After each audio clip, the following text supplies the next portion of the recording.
Hello everyone, my name is Ravi Sharma and in this video we will talk about the RRB PO and RRB clerk जिसकी notification 30 तारीख की सुबह आई है. So in this video we'll talk about which state should you choose, pattern of RRB PO and clerk, the vacancies dilemma. As you know that there are many banks which have given zero vacancies or non-reported, so we'll talk about that, what is LPT and what will you expect on this channel after this video. So we'll talk about these things. So let's start. So this is a bit about me. You can just pause the video and read about who I am and why I am here making this video. So pause and read. I'll not waste your time in that. Yes, so the journey should start now. Which state you should choose while filling the form? Fill जब करना है आपने form तो कौन सा state choose करें? देखिए, एक बहुत अच्छा कोट मैंने लेफ्ट साइड में लिखा हुआ है, win in your mind and you will win in reality. See, कभी भी अगर आपको कोई बैटल जीतनी है तो उस बैटल को आपको ग्राउंड पे जाके पहले नहीं जीतना है. उससे पहले you have to win it in your mind. सबसे पहले आपको अपने माइंड में वो चीज़ जीतनी पड़ेगी, तभी आप जाके रियलिटी में जीतोगे, right.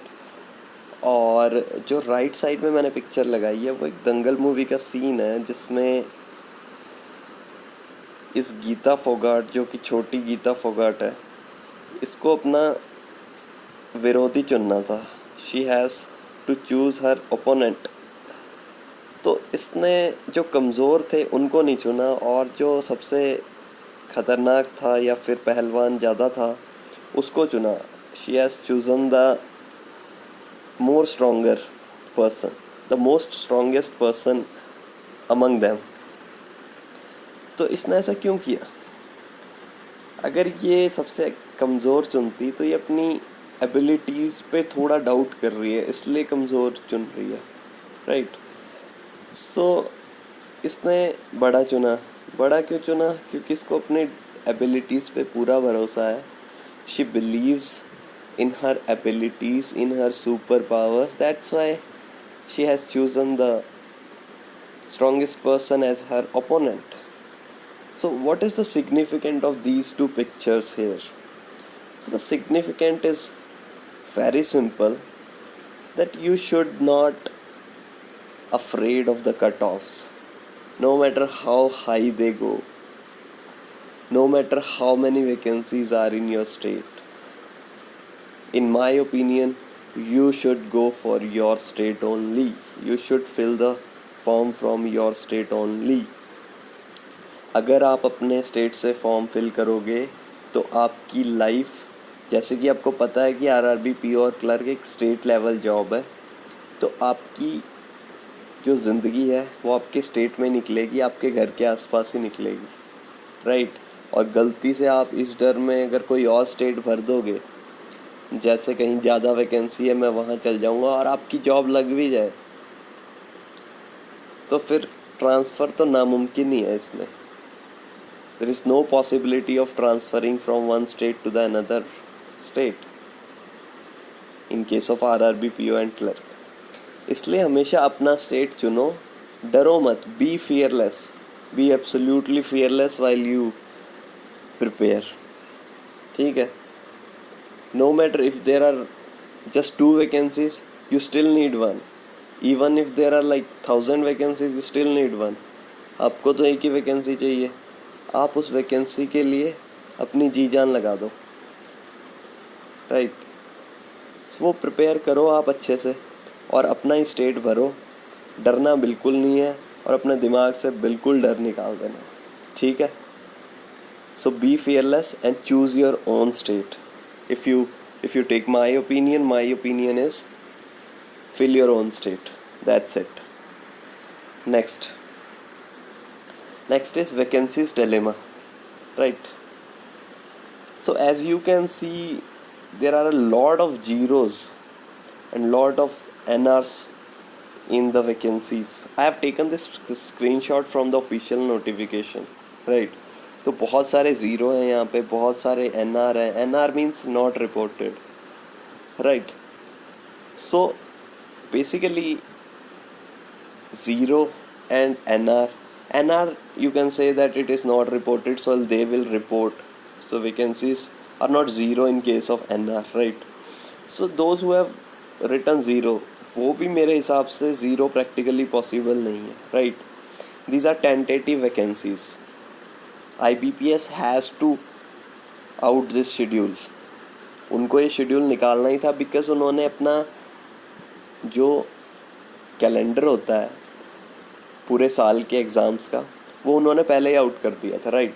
So they have out their calendar for the year already, and in a jiffy I would say, or in a hurry, they have to out this notification, and that's why I can see a lot of zeros. Like in Kerala and Karnataka, you can see absolute zero everywhere, so it is not possible actually. So मेरे हिसाब से तो यहाँ पे vacancies बढ़ेंगी, मतलब they will report for sure. सो आपको ज़्यादा चिंता नहीं करनी है. नहीं भी आएगी तो बहुत एग्ज़ाम्स होते हैं, ठीक है? आपको फॉर्म ज़रूर फिल करना है, बट फॉर्म फिल करो. और vacancies I can assure you 99.99% that vacancies will add up, because zero is not practically possible. Every year a lot of people retire, a lot of people leave RRBs for something else. तो zero is not possible, right? So जहाँ जहाँ zero है आप का state वो है, तो भी I would say that you should fill your own state even if you see a zero there, right? Because these are tentative vacancies. IBPS has released tentative dates for the exams, so there is a lot of time and banks will report. In this COVID-19 situation, not everyone is doing their work properly.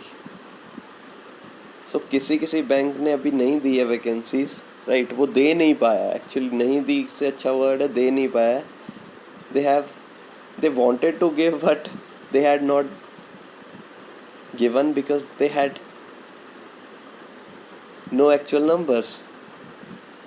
So they will report in later. So my advice is fill your own state. Next is, what is the pattern of RRB PO and RRB clerk? So I've taken this screenshot from the official notification.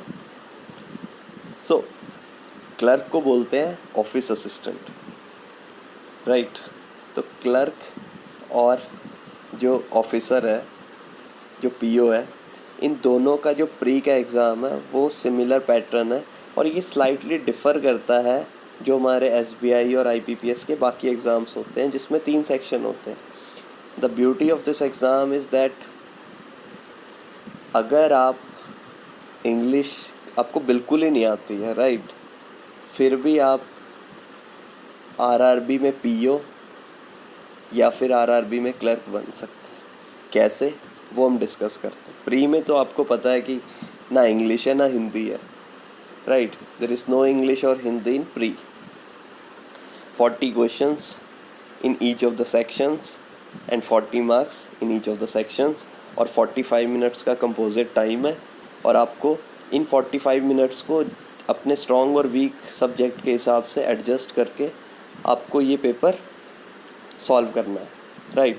So there is a difference of level, और I would say that if you notice that office assistant में numerical ability है और officer यानी कि PO में है quantitative aptitude.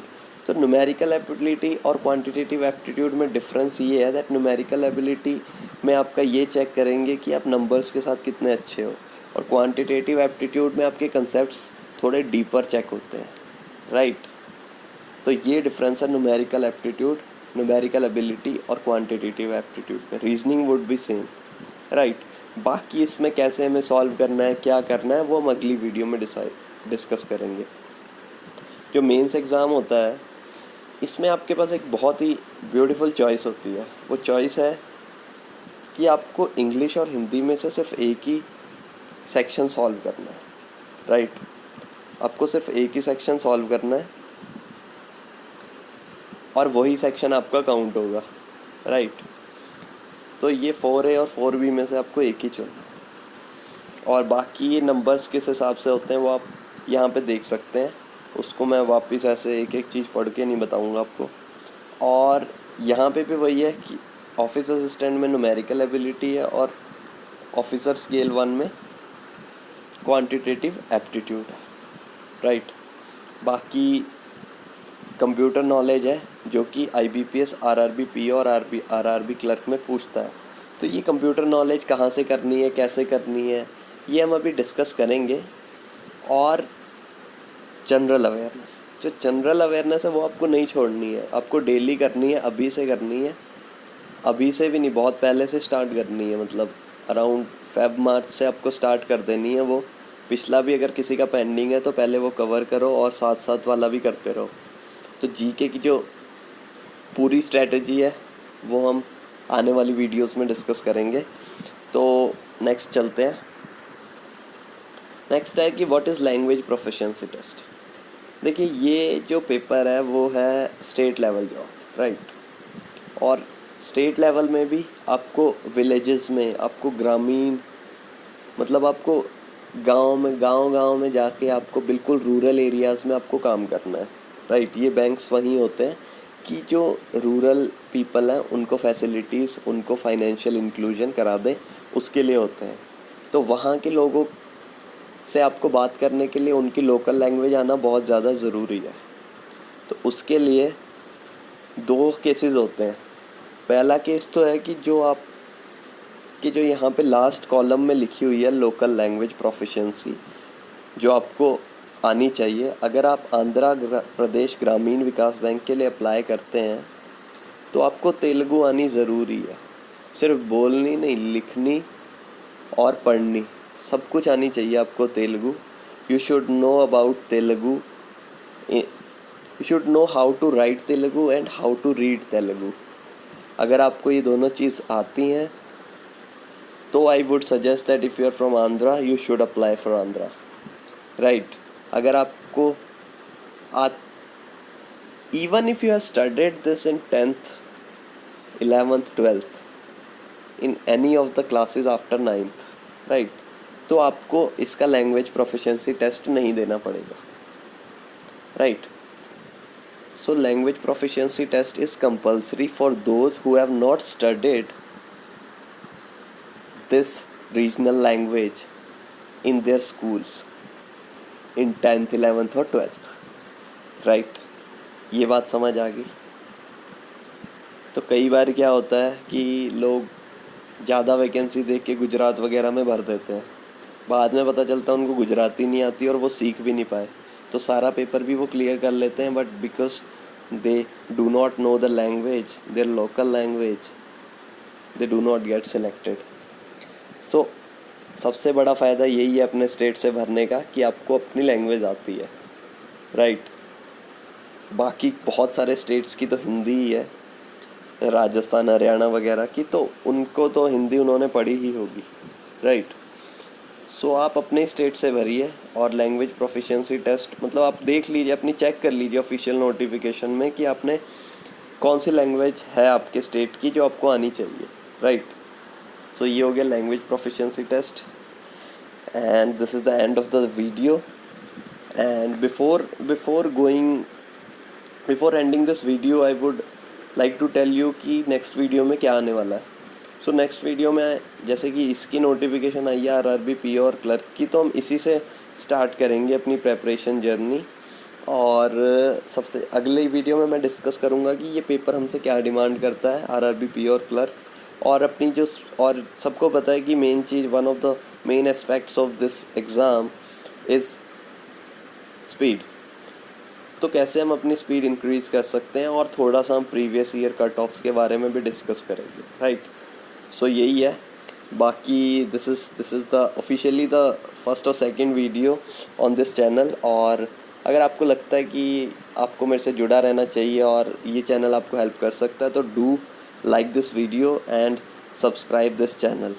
And आप Telegram पे भी जुड़ सकते हैं, वहाँ पे भी मैं काफ़ी कुछ पोस्ट करता रहता हूँ अपने कोरा वगैरह के। जो पोस्ट मैंने बहुत सारे लिखे हुए हैं, 1200 के आसपास, अराउंड 1.2 के मेरे फॉलोअर्स हैं कोरा पे, जो कि रेगुलरली मुझे रीड करते हैं। और आप कोरा पे भी फॉलो कर सकते हैं, आप टेलीग्राम पे भी फॉलो कर सकते हैं, डिस्क्रिप्शन में मैं लिंक दे दूँगा। और do subscribe this channel and until next time, see ya.